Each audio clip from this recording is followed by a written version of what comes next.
I will never forget our 5th anniversary dinner. We were sitting at her favorite upscale Italian restaurant, downtown candlelight, flickering between us, and I had just handed Diane the diamond earrings I had saved 3 months to buy. She opened the velvet box, and instead of the smile I expected, her eyes went cold, distant. She looked at me with something I had never seen before and whispered just loud enough for me to hear. "You know, Lance, sometimes I wonder what my life would have been like if I had not settled." The noise of the restaurant disappeared. My heart stopped. All I could hear was that word echoing in my head. Settled. That was the moment I realized my marriage had been a lie. But what I did not know yet was just how deep that lie went. Before I take you through what happened next, I want to hear from you all out there. Where are you watching this from? Drop your city or country in the comments below. And if you have ever felt like you were not enough for someone, or if you have been through betrayal in a relationship, hit that like button. Subscribe if you want to hear more stories like this, stories about finding your strength when everything falls apart. Because trust me, what happened next changed everything. Let us get into it. So there I was, sitting across from my wife, holding a box of diamond earrings that suddenly felt worthless. Let me take you back 7 years. I met Diane at a corporate networking event. I was a software engineer at a startup that was just starting to gain traction, and she was a marketing manager, confident, ambitious, magnetic. She had this energy that drew everyone in, including me. We dated for 2 years, before I proposed at a countryside vineyard where we had spent our first weekend getaway together. Our wedding was small, intimate, perfect. Family and friends surrounded us, and I remember thinking I was the luckiest man alive. The first year of marriage felt like a dream. We bought a townhouse in the suburbs, painted the walls together on weekends, talked about having kids someday. Diane used to call me her rock, the stable one she needed. I thought we were building something real. But 3 months before that anniversary dinner, things started to shift. Diane got promoted to senior marketing director at a bigger company. Her salary doubled suddenly, more than mine. I was proud of her, truly. But with the promotion came changes I did not see coming. She started dressing differently. Gone were the business casual outfits, replaced by designer suits, expensive high heels, perfume that cost more than our monthly grocery bill. She came home later, and later. 6 in the evening became 9, then 10. Business dinners, she said. Important clients. I believed her because I wanted to. She talked constantly about her new colleagues, especially one person, Gregory. Greg, as she called him, the VP of sales. So sophisticated, she would say. Went to Yale. Knows all the right people. I tried not to feel threatened. I told myself it was just work, just networking, just her adjusting to a new environment. But the distance between us grew. I would plan romantic evenings, cook her favorite lasagna, light candles, put on the jazz music she used to love. One night, I did exactly that. I spent 2 hours preparing everything, making sure it was perfect. When Diane walked through the door at 9:30, she looked at the table, at me standing there with a smile, and said, "Lance, I cannot deal with this right now." Then she walked straight upstairs to the bedroom. I stood there in the kitchen watching the candles burn down, feeling like I had done something wrong, but I had not. I was just trying to love my wife. That was the first time I truly felt it, that hollow, sinking feeling that something was broken, and I did not know how to fix it. Then came the anniversary dinner. After she said that word, settled, I tried to keep my composure. I asked her what she meant. Diane took another sip of wine. It was her 3rd glass. She looked at me with tired eyes and said, "I mean exactly what I said. I settled for safe, for comfortable. But is comfortable enough?" I felt my chest tighten. "Are you saying you are not happy with me?" I asked. With us, she did not look at me directly. She just said, "I do not know what I am saying. Maybe I am just realizing there is more to life than this. More than our marriage," I pressed. more than what we built together. She did not answer. She just said, "Let us just finish dinner."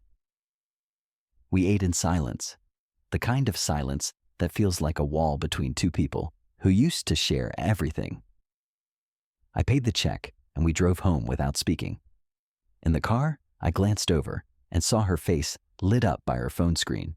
She was smiling. Really smiling. A smile I had not seen her give me in months. That was when I knew. Something was wrong. Terribly wrong, and I needed to know what. That night I could not sleep. Diane fell asleep quickly, or maybe she was pretending. I lay there staring at the ceiling, my mind racing. Was I being paranoid? Or was my gut telling me something real? A few days later, Diane left for work early. She said she had an important presentation at 5:30 in the morning.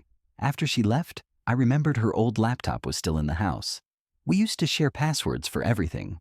I logged into her personal email. There was nothing obvious in her inbox, but something made me check the trash folder. That was where I found them. Emails from someone named G. Morrison. Gregory. The messages were not about work. They were personal, flirtatious. My stomach turned, but it was not enough. I needed real proof. The week after our anniversary, I started paying closer attention.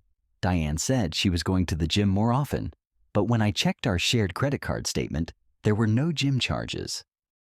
Her phone, which used to sit face up on the counter, was now always face down with a new password I did not know. She would get calls and step outside to take them, saying they were work calls. I went through our bank statements carefully. There were charges at upscale restaurants I had never heard of. On nights, she claimed she was working late. Then one afternoon, while checking the windshield fluid in her car, I found a receipt tucked into the glove compartment. It was from a boutique hotel downtown. The date was 2 weeks earlier, a night Diane said she had an overnight business trip. My hands shook as I held that piece of paper. I wanted to confront her right then, but I knew I needed more. I needed undeniable proof. So I did something I never thought I would do. I took a sick day from work. On a Thursday morning, I told Diane I had an early meeting, but instead I parked my car near her office building and waited. At 9, she went in like normal.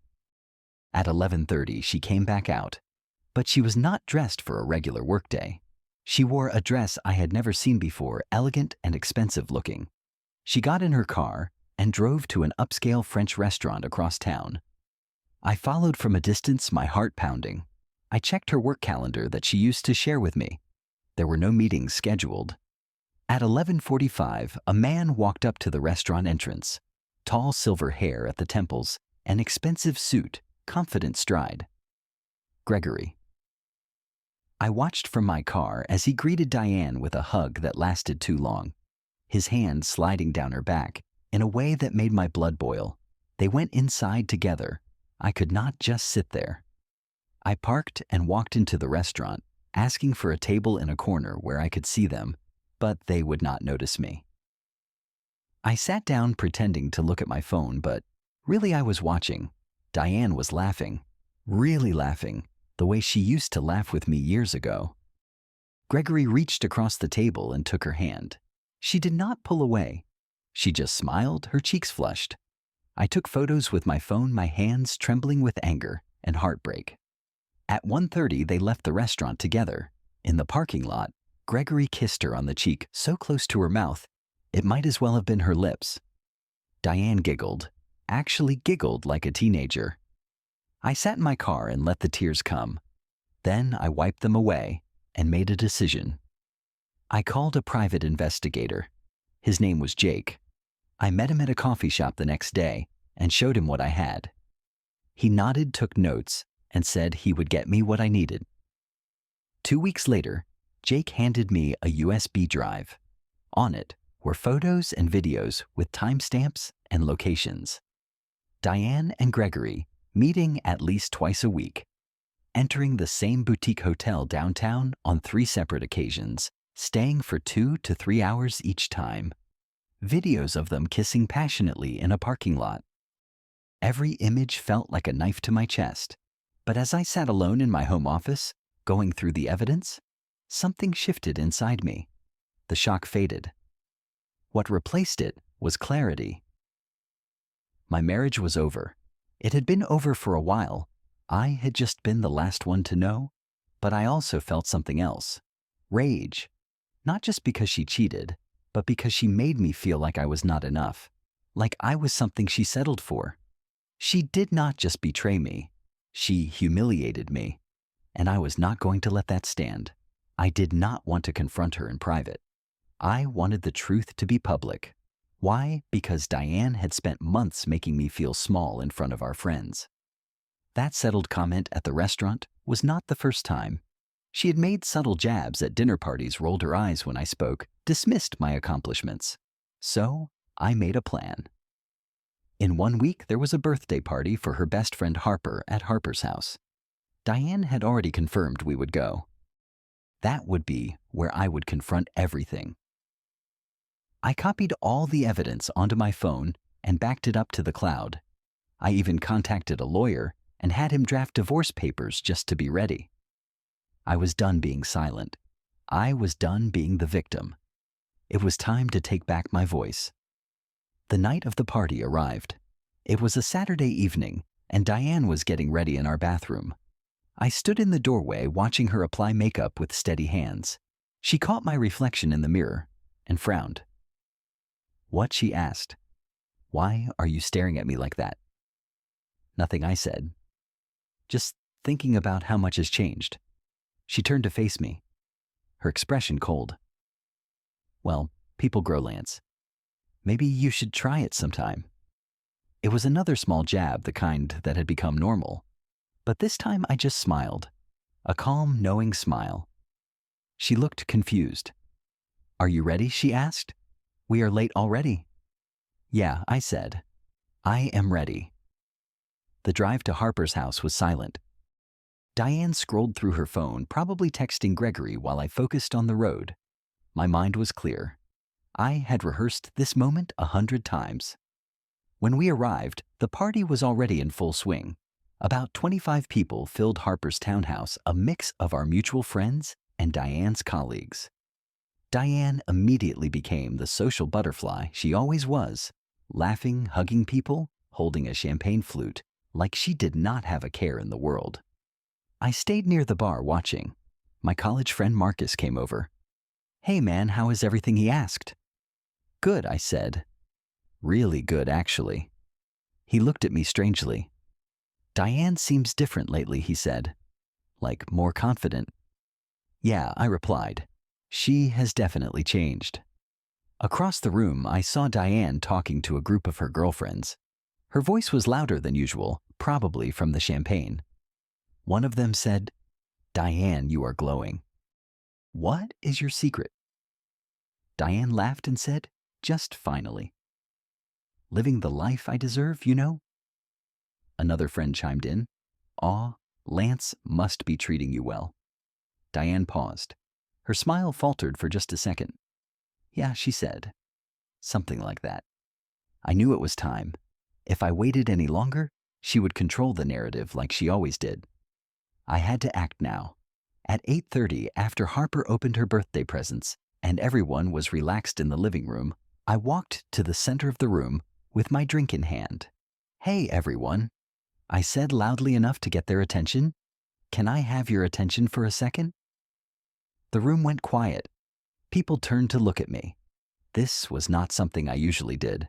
I was the quiet one. "I just want to say I continued Harper happy birthday.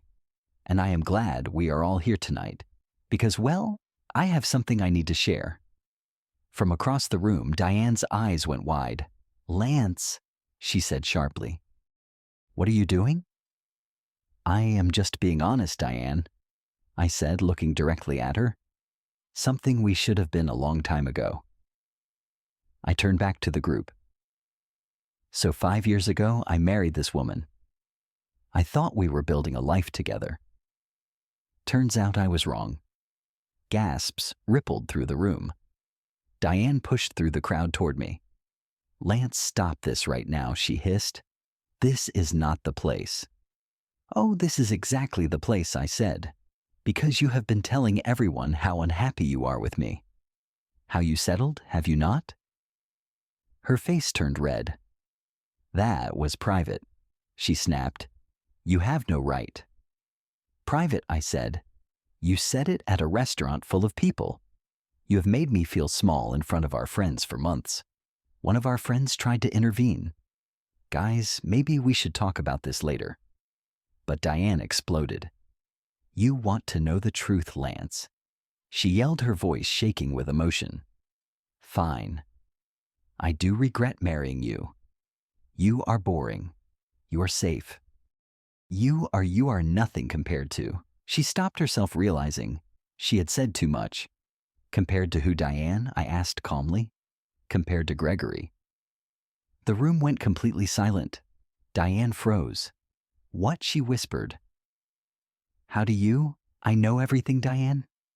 I said, pulling out my phone. I have known for weeks. I opened my photo gallery and connected to Harper's television using the AirPlay setup I had arranged earlier. Telling Harper I wanted to show some birthday photos, but instead images filled the large screen. Diane and Gregory at the restaurant holding hands. Diane and Gregory kissing in a parking lot. Diane and Gregory entering the hotel together. Every photo had a timestamp and location. The room erupted in gasps. Harper covered her mouth with both hands. Marcus whispered, "Oh my God!" Diane's face went from red to ghost white. Lance, those are, she stammered.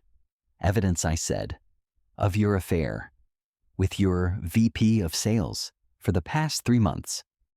One of Diane's colleagues whispered to another, that is Gregory Morrison. I knew something was going on. Diane lunged forward, trying to grab my phone. Turn it off, she screamed. Turn it off.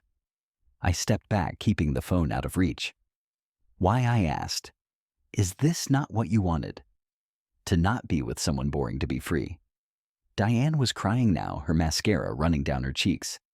You had no right to follow me, she sobbed, to invade my privacy. And you had no right to destroy our marriage while making me feel like I was the problem, I shot back. I looked around the room at all the shocked faces. I'm sorry to ruin the party, Harper, I said, but I needed you all to see the truth. Because Diane has been painting me as the bad guy, as the reason she is unhappy. When the reality is, I paused, she has been cheating on me. And I refuse to be the villain in a story where I am the victim. I closed the photos on my phone and looked at Diane one last time. You want a divorce? I said. You got it. My lawyer will send papers next week. You can have the townhouse. I will take my dignity. Then I walked out. Behind me, I could hear Diane sobbing, surrounded by stunned, silent friends. Marcus and Harper ran out after me. Dude, are you okay? Marcus asked. I will be, I said. I just needed to stop being silent. Harper touched my arm. I am so sorry, Lance. I had no idea. It is not your fault, I said. This was on her. I got in my car and drove away. I did not go back to the townhouse. I had already booked a hotel room and packed a suitcase with my essentials earlier that day. As I drove, my phone started buzzing nonstop. Texts from Diane begging me to talk. Messages from friends offering support. Even a message from Diane's mother saying, "What have you done?" But I was not done yet. I had one more move to make. That night from my hotel room, I sent the entire evidence package to Diane's parents, her siblings, the human resources department at her company, and Gregory's wife. Yes, I had found out Gregory was married too. The subject line of every email was simple: the truth about Diane and Gregory. I hit send, closed my laptop, and finally let myself breathe. The first week after the confrontation was chaos.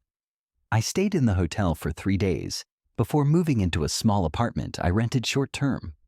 The consequences for Diane came swiftly. Her company launched an investigation into the affair since Gregory was her superior, and both of them were placed on administrative leave. Gregory's wife filed for divorce, and made sure everyone at the company knew what had happened. Diane's reputation, both professionally and socially, was destroyed. Her parents were furious with her, demanding explanations she could not give. Meanwhile, I was surprised by the amount of support I received. Marcus and a few close friends helped me move my belongings out of the townhouse. My lawyer confirmed that with the evidence I had, the divorce would be in my favor. Infidelity mattered, especially with the documentation I provided. I did not actually want to fight over the townhouse. I had said that in an emotional moment. But my lawyer advised me that I had rights, and eventually we agreed Diane would have to compensate me for certain assets when we sold it. Diane tried repeatedly to contact me. She left voicemails saying, "Lance, please, we need to talk. I made a mistake. I'm so sorry." She sent text after text. "I never meant to hurt you. Can we meet? I will explain everything." But I did not respond. I had said everything I needed to say. There was nothing left to discuss. Silence was my answer, and it was the most powerful thing I could give her. 2 months later, I started to rebuild my life. I began seeing a therapist named Dr. Patel. In our sessions, I worked through the pain, the betrayal, and most importantly, my shattered self-esteem. Dr. Patel helped me realize something crucial. I had ignored red flags for too long, trying to hold together a marriage that had already died because I was afraid of failure. But I had not failed. Diane had. "You were not settled for," Dr. Patel told me during one session. "You were with someone who could not see your value. That is her loss, not your failure." Those words helped more than I can explain. I also threw myself into work. The startup I worked for had just received new funding and was expanding. I picked up extra projects, led new initiatives, and eventually got promoted to senior engineering lead. The sense of accomplishment reminded me that I did not need Diane's validation. I was good at what I did. I was valuable. I was enough. My social life changed too. I started going on weekend hikes with Marcus and a group of friends. I joined a running club and met people outside my old circle. People who did not know my history, who just saw me as Lance.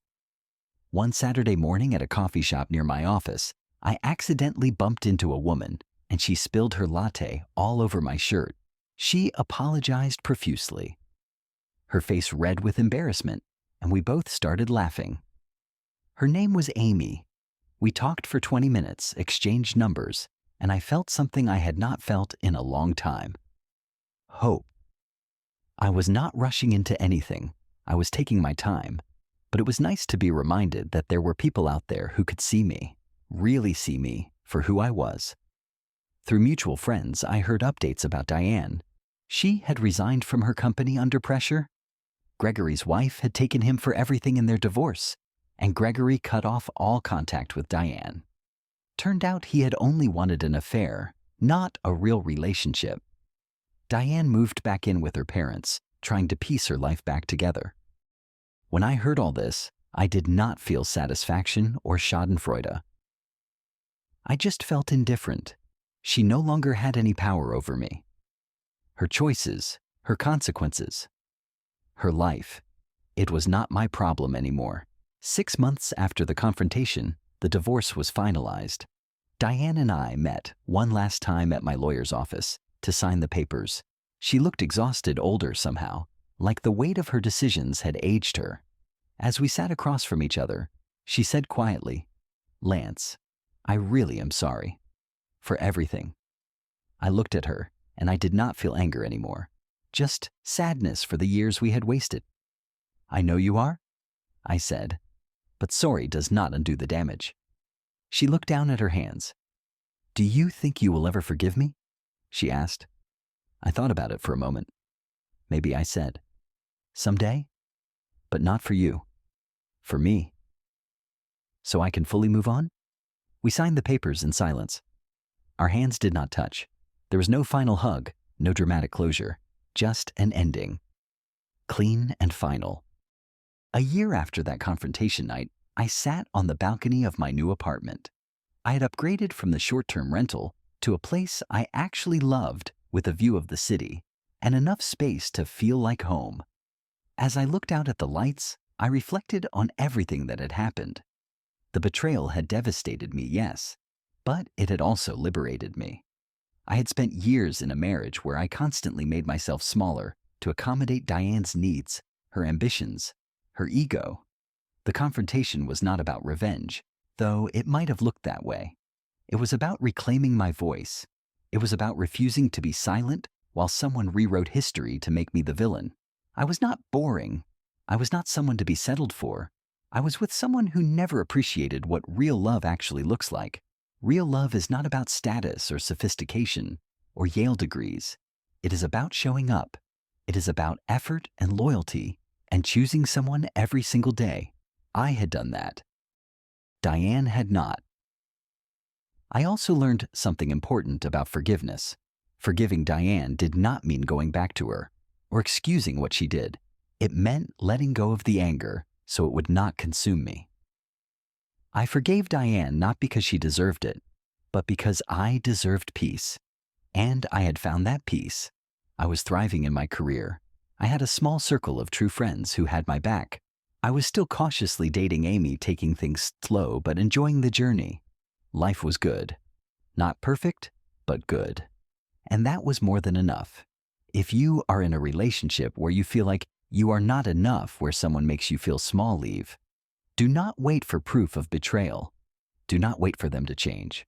Your worth is not defined by someone who could not see it. And if betrayal does happen, do not be silent.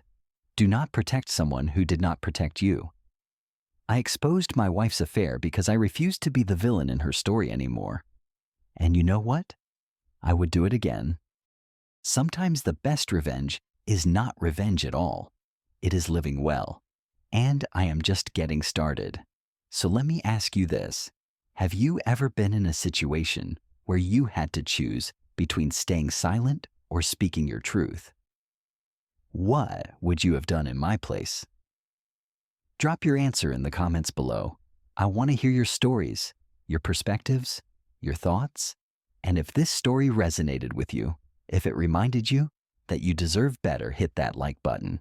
Subscribe to this channel if you want more real stories about real people navigating heartbreak, betrayal, and finding their strength on the other side.